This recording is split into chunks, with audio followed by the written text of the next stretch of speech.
Hi everyone, and a very warm welcome to everyone taking part in this webinar, wherever you are in the world. It's difficult times that we're in at present, but I hope that you're all staying safe and that we at GL will look forward to working with you again in your schools as soon as we can. Let me just start by giving you a little bit of a welcome introduction to the main focuses of our presentation today. There are two key points really that I want to focus on initially, and you can see both of them there on screen right now. The first is how can we ensure, and how can you ensure, that CAT 4 reports are followed up by teachers throughout your schools. And the second point is how can we ensure that CAT 4 reports have real impact at a classroom level. And both of those are going to be the focus of this presentation. Let's look at those in a little bit more detail and take you through the sequence that we're going to follow as we go through our 30 or 40 minutes. The first is that we want to get an idea of how CAT 4 assessments can best be used in your schools. And I want you to be able to take that away so that when you adopt CAT 4 tests, you can see exactly their incredible value throughout your school. The second is to find out how CAT 4 reports for teachers can be used directly to improve teaching and learning in your school. And there's a key message here, and that is that data is in itself useless. Its use only comes in when we start to see it having some real impact on, in this case, learning taking place in schools. And so to do that, what we're going to do is link together some CAT 4 assessments and the new document that you're here to find out more about. That's the CAT 4 and Strategies for Learning document, and understand a little bit about how you can use that. Finally, we'll just touch on how this links to teachers' own classroom practice and how you can plan some actions for moving forward, thinking about how you can use the information in this webinar and the information in the Strategies for Learning document to take your whole school forward in terms of making good use of the CAT 4 assessment program. So just a little bit of background then to the project. You can see there a couple of images. One is of the CAT 4 document itself, the strategy planning, and that's available for you to download as a free PDF on the GL website. And alongside that and underneath here, you'll see that there's an additional document. And this one is very much a summary of some of the key things in the large document itself. That top one is over 100 pages, so there's a lot of information there for you to look at. The lower one, the summary or quick reference guide, as it's called, has rather less and is your guide to a route map through the main document. The purpose then is just one really. It's to focus on how you can improve the quality of student learning in the classroom. And in doing so, we're linking directly the data, information that you receive, and the impact that can have on what students actually achieve in their classrooms. And of course, it also allows teachers to reflect on their current teaching practice. We all want reflective teachers working in our schools, don't we? And what's really important is that teachers are able to think about their practice and to then use that reflection to inform their practice so that they become better and better at their work. I should also add just the last 2 points. The document is neither age nor subject specific. It doesn't matter whether you're a primary teacher or a high school or middle school teacher, you can use this document directly. Advice for good teachers is good advice, whatever the subject or the age of the students being considered. And just a final point there, that material, as we've said, is available as a free PDF download. I just want to give you an initial bit of background about GL assessment and put what we're going to be talking about into some kind of larger context. For those of you who know GL, you'll know that it offers a very wide range of different kinds of assessment. I'm not going to talk about all of those. I'm just going to focus on one, and that's the CAT4 test. But I do want to just say a little bit about how the CAT4 fits into the other tests that you can see on screen here. At the centre of any assessment is the student, and that's why this diagram here is so useful. There you see the student right at the heart of our assessment opportunities. And there are three areas around that student. Some assessments will focus on student attainment, so the baseline test, for example, or the progress test series. Some assessments will focus on what we might call barriers to learning, and the PASS test, or pupil attitudes test, will focus on that. And we come to the final section, and that is CAT4, or the cognitive abilities test, and the fourth version of it. And you can see in green there, that's linked directly not to attainment, but to students' potential. And this is a key and significant point. And the reason I'm mentioning this is because sometimes in my experience, and probably in yours too, parents often confuse different kinds of tests. And so we want to make clear that CAT4 is not an attainment test. Instead, it's a test looking at the potential for pupils to achieve. And we'll look at that in more detail in a moment. So CAT4 isn't then a measure of attainment. It isn't a test that students need to revise for, and it's certainly not a pass or fail test. What it is instead is a measure of cognitive ability, a tool to support the quality of teaching. All the assessments are age-related, so students take the one that's at the most appropriate age for them. And it can also be used alongside all kinds of other assessment data that the school might have to inform teachers' judgment. There are key differences between an ability test and an attainment test. And again, it's really useful that you and your teachers are fully aware of this. So let me just go through, first of all, an attainment test. An attainment test is the kind of thing that requires revision and practice. In fact, students will always do better if they revise and practice. And that's because it's assessing skills and content knowledge that have been taught by the teacher or elsewhere.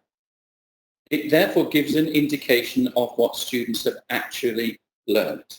And typically, it's a summative test. In other words, it's used at the end of teaching modules, and that could be at the end of a day, or a week, or a semester, or a year. And its ability is in tracking students' progress in their attainment.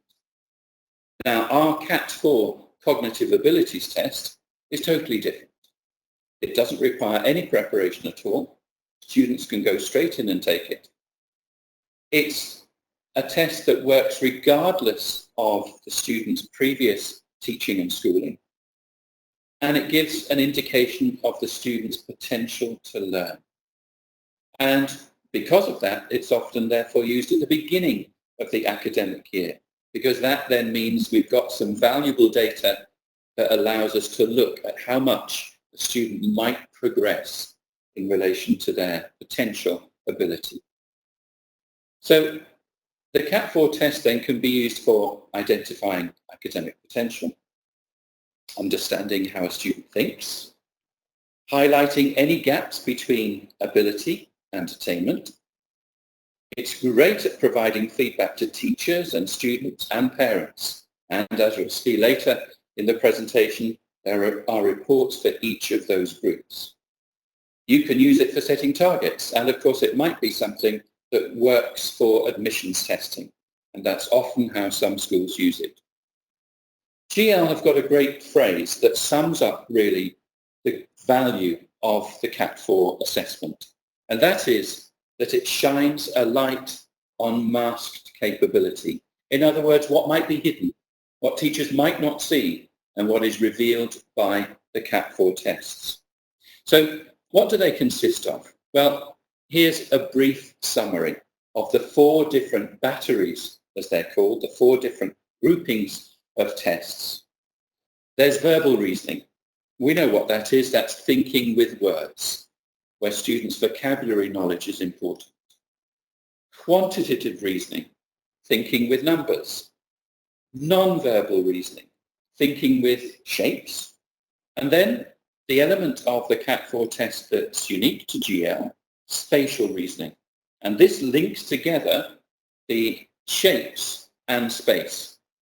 So it's a way of looking at some things that are often not assessed in normal schooling. And in fact, high scores in spatial reasoning are often associated with student ability in STEM subjects. That's science, technology, engineering, and maths. And in that sense, they often prove invaluable for teachers who might not otherwise have an understanding of a student's spatial reasoning ability.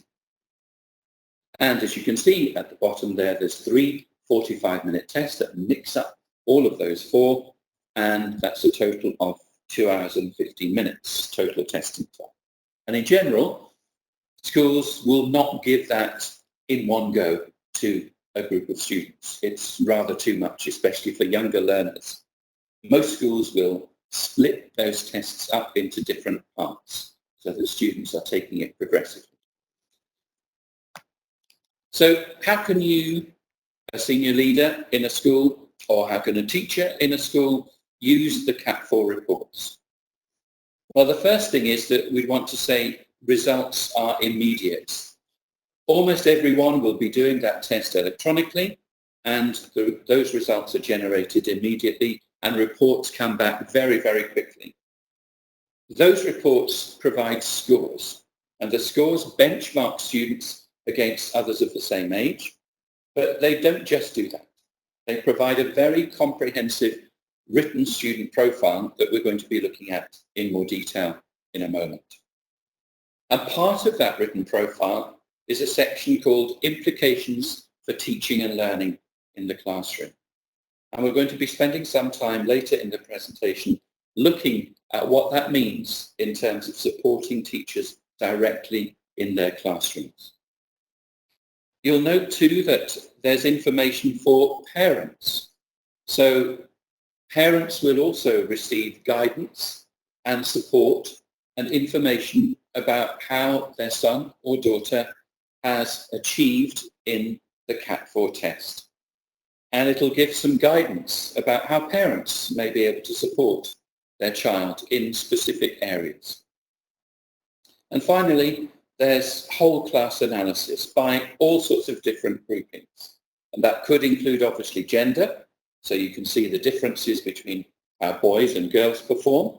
It could also include EAL, or English as an additional language, and SEN, or special educational needs. And there are other groupings that we'll explore in just a moment. The test then is incredibly versatile, and what it does is provide some invaluable support for these different stakeholder groups: schools, senior leaders, teachers, parents, and indeed, of course, the students themselves. We need to say a little bit at this point about assessment and feedback, because it's really important that all your teachers understand the value of assessment and the value of the feedback that might come from that assessment. It's no good, obviously, having a great assessment that gives you a lot of information about a learner if we don't use all of that to best advantage. And I find this quote from Dylan William, who's one of the world's foremost experts really on assessment in education, an invaluable bit of information. He says this: the teacher's job is not to transmit knowledge, nor to facilitate learning. It is to engineer effective learning environments for the students. And this creates student engagement and ensures that learning is proceeding in the intended direction. This is the key point. William goes on to say, the only way that we can do this is through assessment. So assessment is not an add-on. It's not an extra. It's an essential part of teaching and learning. And indeed, William says, that is why assessment is the bridge between teaching and learning. One more point I want to make about the relationship between assessment and feedback at this point. Again, I'm quoting from William's excellent book, Embedded Formative Assessment. He says, feedback should cause thinking. It should be focused. It should relate to the learning goals that have been shared with the students. And it should be more work for the recipient than the donor. The recipient is the student and you are the donor. The teacher is the donor. And that last little bit there is really important, isn't it? If you're like me, you will have spent many evenings marking marking students' exercise books and identifying what you hope is really invaluable information for those students.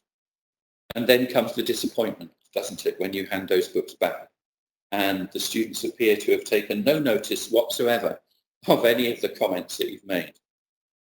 And you realize the amount of work that you've done is far greater than the amount of work that the student is doing.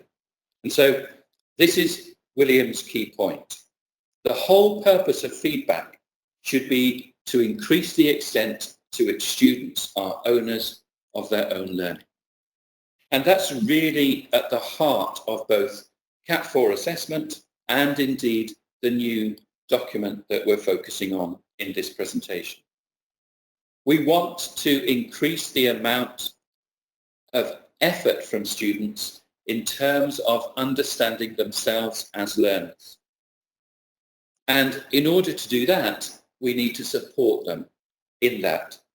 And so a lot of the focus within this presentation and the Strategies for Learning document is to enable students to become owners of their own learning by understanding much more how they learn best and the strategies that they can use to improve their levels of achievement. So a question then for you, if you're a senior leader in school, is where are your teachers and students now in relation to this kind of understanding? Let's look in a little bit more detail at what we get in these very comprehensive Cat 4 reports. Now, documents that you might find useful on the GL website are these. There's one for primary age students and there's one for secondary age students, that is middle and high school students. And these are very comprehensive, thorough guides to the kinds of information that you can find in any of the individual student reports. And I would urge you, if you're going to get involved in looking at this particular aspect of GL assessment, that you explore these documents. Now, inside them, we can find information like this. And I've just highlighted 2 key pages in any student test report. And those 2 key pages focus on 3 specific areas. That first purple arrow, top left, are the raw scores that we get from a Cat 4 assessment. And we're going to be looking at some of those in more detail in a moment. Below that is a profile summary. And then to the right of your screen, the third purple arrow indicates this key area of implications for teaching and learning.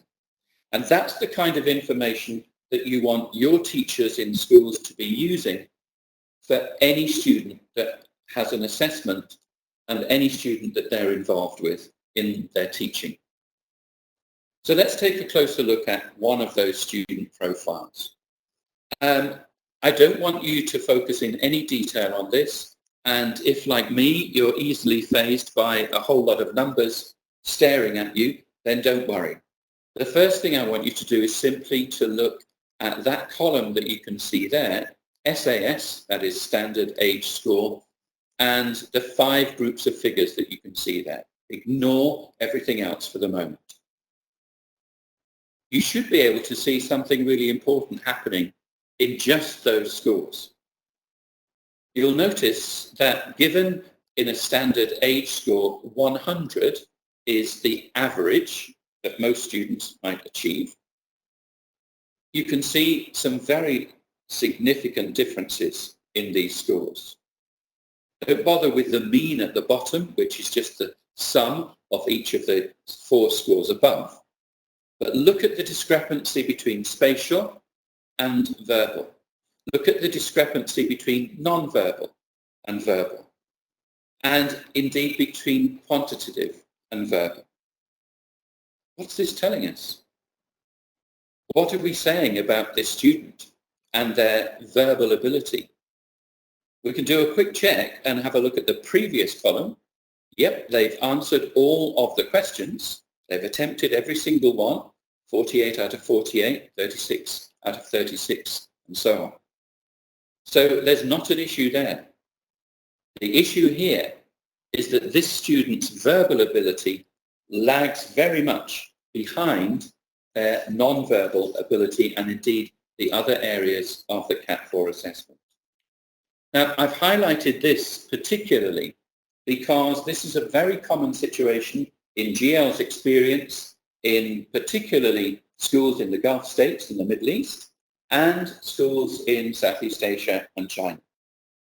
And the issue is that increasingly in many national schools that are taking on GL assessments for their native students, there's a big difference between their ability in subjects that are non-verbal and those that are verbal. And as you can see here, this particular student, Dominic, has a verbal deficit. In other words, his non-verbal score is much higher than his verbal score. The difference, in fact, is -54.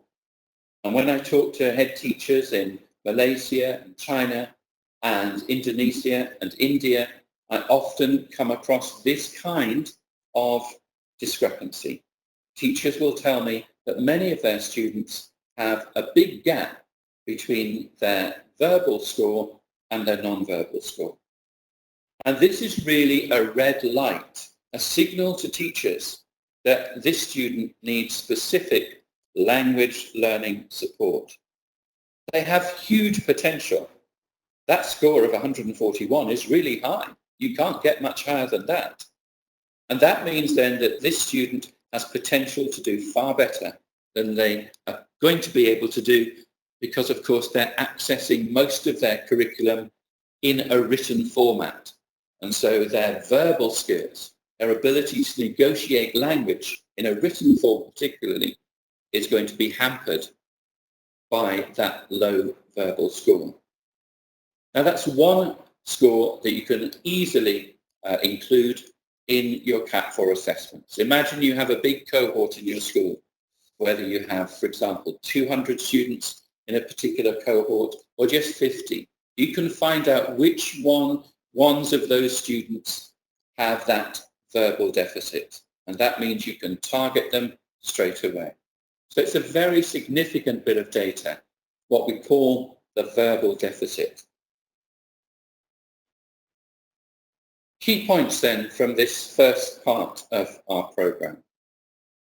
In the UK, about 66% of CAT4 students have what we would call a balanced profile. In other words, the scores on each of those 4 different batteries are going to be roughly the same. Now, that's not as clear in many international schools around the world. And increasingly, as GL operates in many, many different parts of the world, we're getting an increasing amount of data that suggests there are many students who have a verbal deficit, and indeed a high verbal deficit too.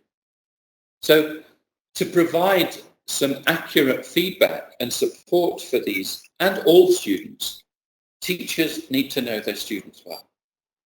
And effective teachers are going to be able to deliver what each individual student needs to achieve his or her potential. So there's a key message here.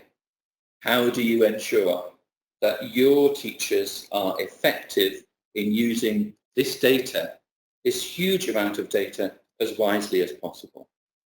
So how do we get to our teachers being effective? Well, I thought you might like to see this little bit of research. In fact, a very comprehensive piece of research that still stands in good stead.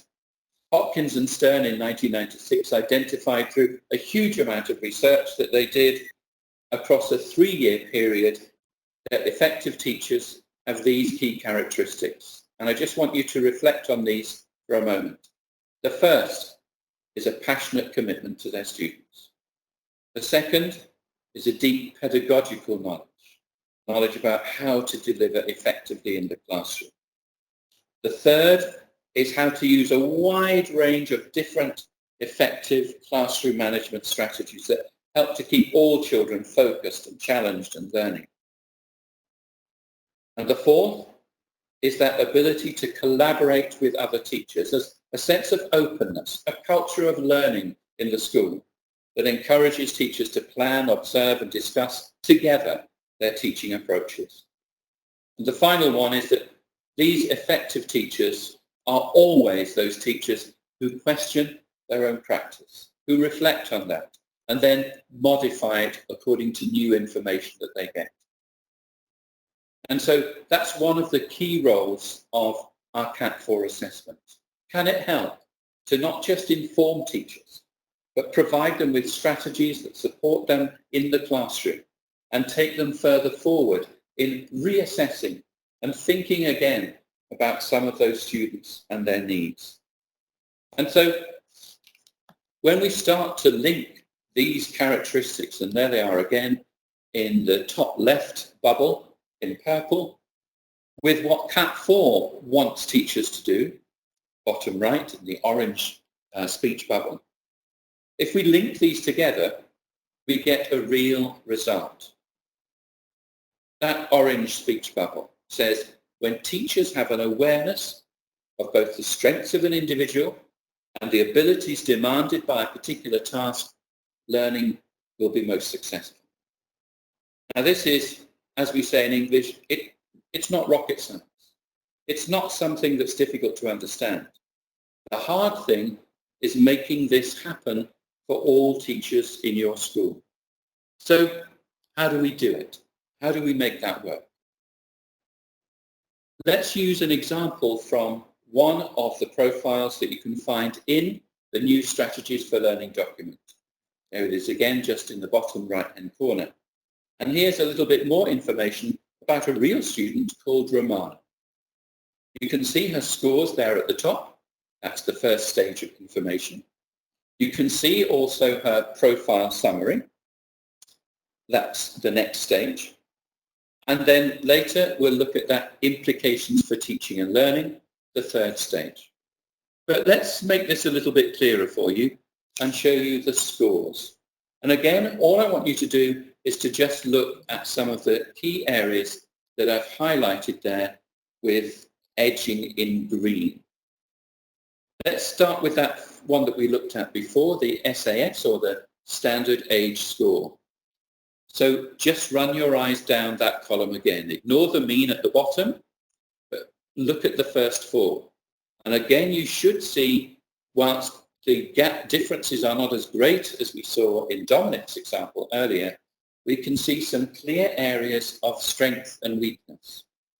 In this case, the verbal score is really very weak. It's very low at 85. Remember, an average score is 100. Quantitative is a little better, and non-verbal is the best of the lot. But there's another little bit of data that's significant there too, and that's that the non-verbal score shows that in this case, Romana answered just 43 out of 48 questions. Now, that's significant because our first thought should be, well, I wonder what her score would have been had she answered all 48 questions accurately. It must surely have been higher than 107. And therefore, that would have taken her place in her group. And the group is out of 60. That's our final column here where it says GR at the top. Here she's 18th equal in her group, but had she answered those questions that she didn't in the non-verbal section, would that have taken her much further? Almost certainly. So with even a very cursory look at these numbers, we can get a lot of information. And certainly one of the key things to do when you're identifying how effectively your teachers are using CAT4 data is to make sure that all teachers know some of these key things. When they're looking at just the scores, for example, here, they know how to interpret them. They know what to do with that numerical information. But of course, we can take it further forward too. And what we're doing here is taking the information beyond mere numbers. And now we have written information that tells us about Romana. I'm just going to give you a moment to have a look at the information that you can see there in those bullet points. And just have a think about what you notice about Romana's profile based on what you can read in each of these bullet points. Just a few seconds for you to have a look at that. And then we'll go over some of the key points.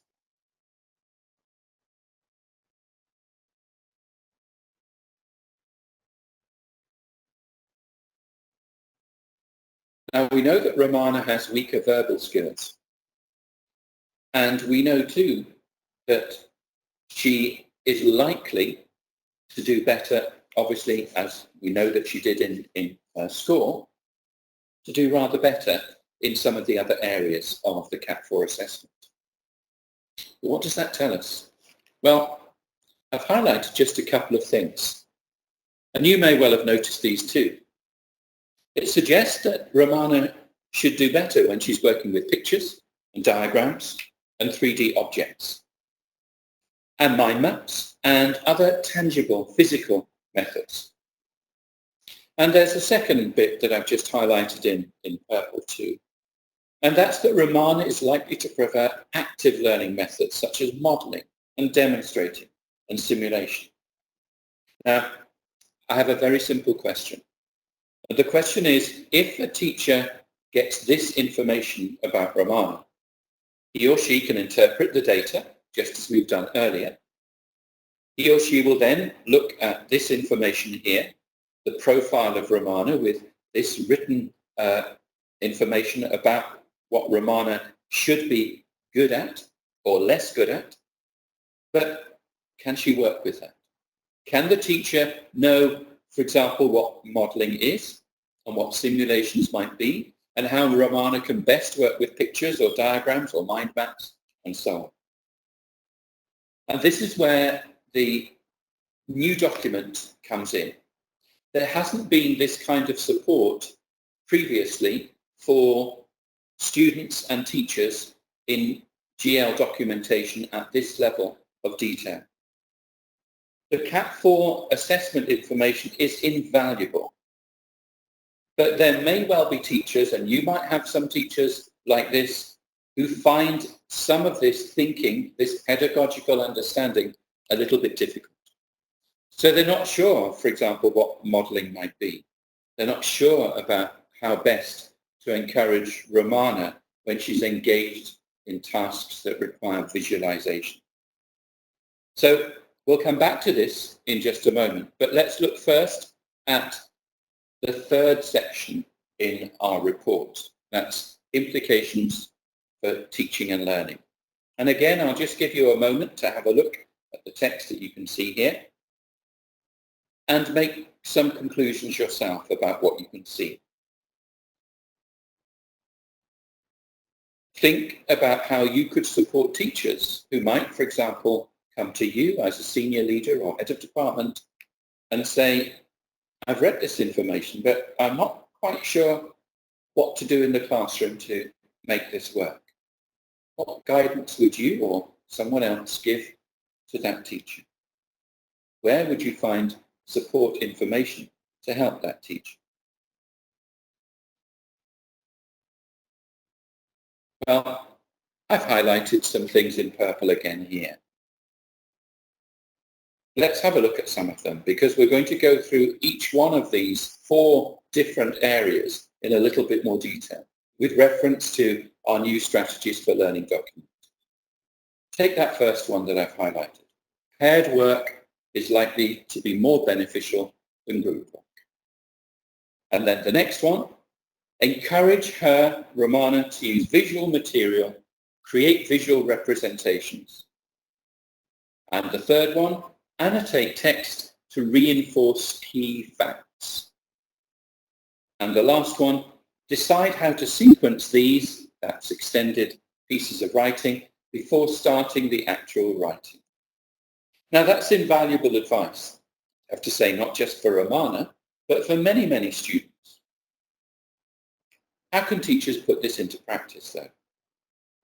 What would you ask teachers to do to support Romana? And in the purple speech bubble at the bottom, do all teachers in your school know exactly how to use these approaches in the classroom? Well, let's go through each one of them. We're going to have a look at 4 different recommendations in that implications for teaching and learning. And for Romana, we had paired work, creating visual representations, using flowcharts, and planning extended writing tasks. So let's take each one of these recommendations in turn. Let's start with working in pairs. Many teachers will ask students to work in pairs or groups. The question is, what's the benefit of that? Well, there's a very simple question that teachers can ask immediately. And that is, why does working in pairs work? Key things to think about. The teacher needs to be clear about whether the learning outcomes of any activity will benefit from pair work. Pair work is good at solving complex problems. Children get a chance to talk to each other. And by the way, pairs are in general better than threes. Children have to talk to each other and one child doesn't get isolated. So teachers need to think when they're asking children to work in pairs, give them clear stages. First you do this, then this. Impose a time limit. Make sure they're working in pairs rather than threes. And pair work is good because it requires conversation. It's a kind of take no prisoners situation. Child can't easily opt out in a pair.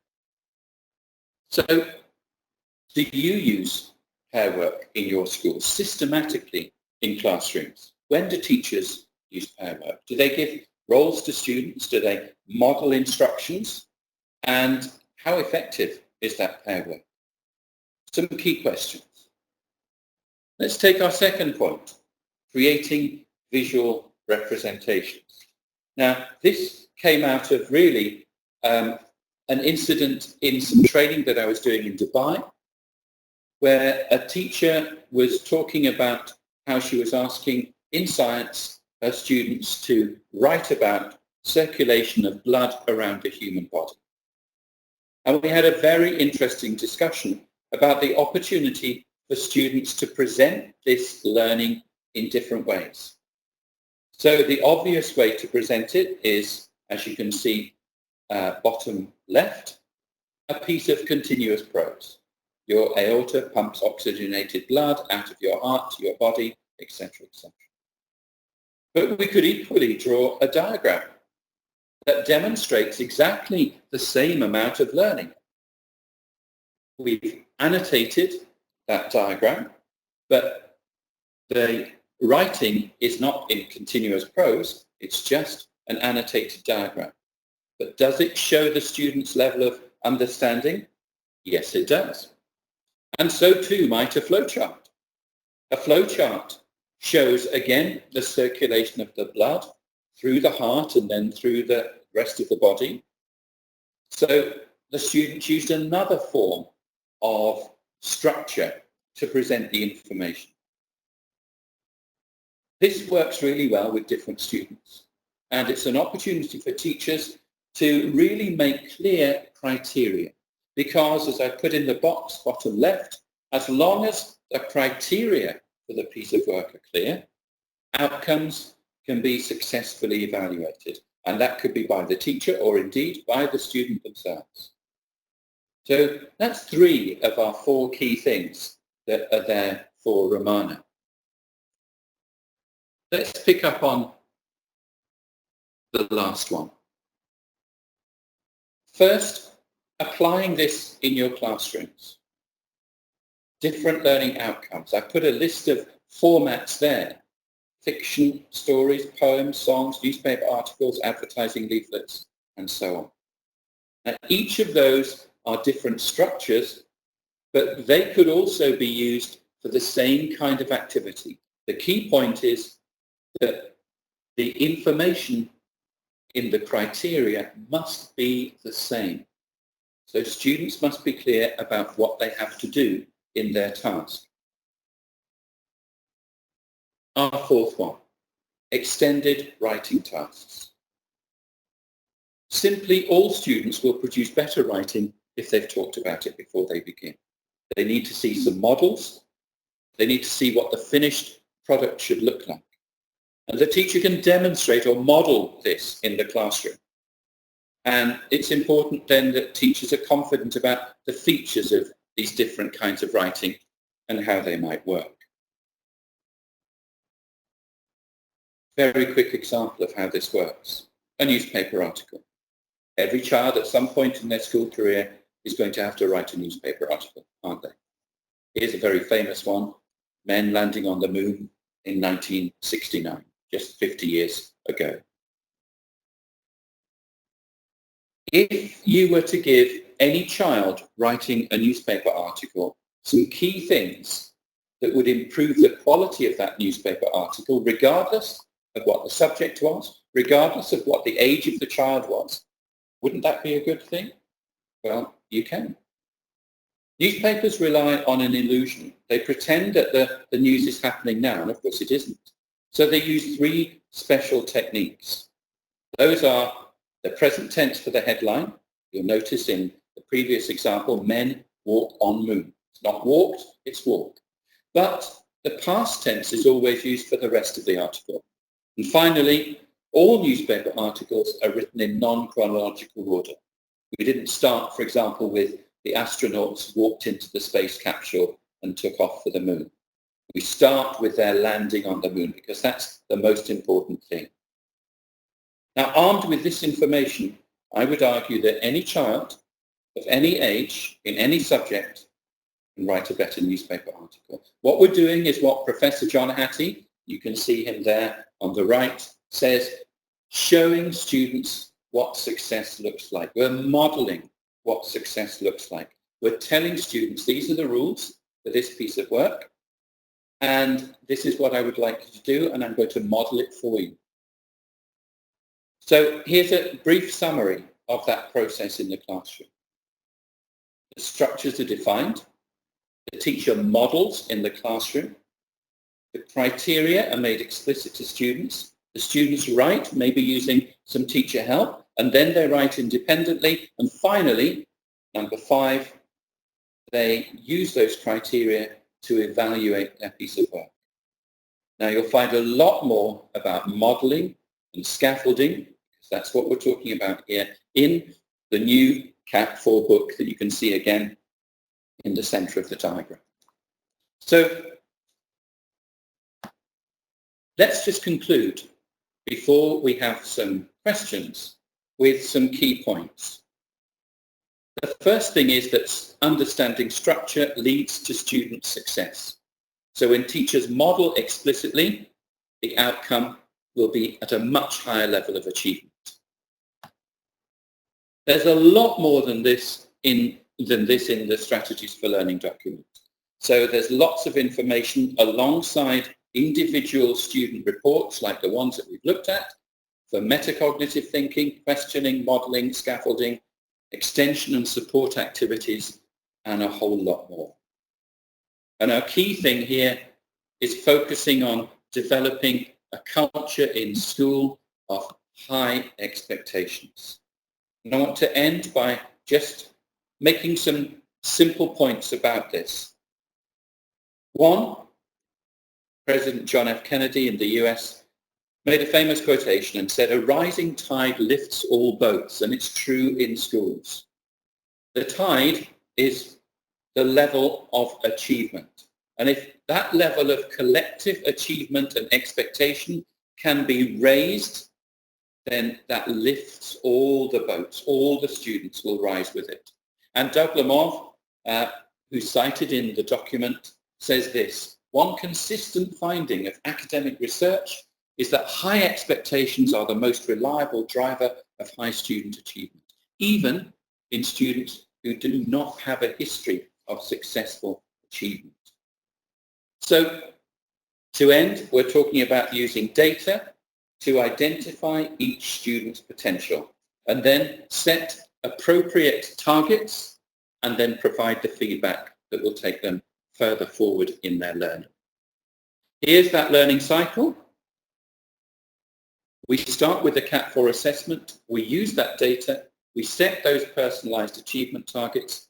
Have a look at the CAT 4 new strategies for learning document. Spend some time with it, and then you'll be able to provide useful feedback for students that will take them further forward. And now, sorry, it's a little bit later than anticipated. It's time for some questions. You'll see on this final slide here that I've just put some useful resources. A link, first of all, to the data case studies that you can find. 3 books, 2 books and 1 article that you'll find really useful, plus John Hattie's Visible Learning for Teachers.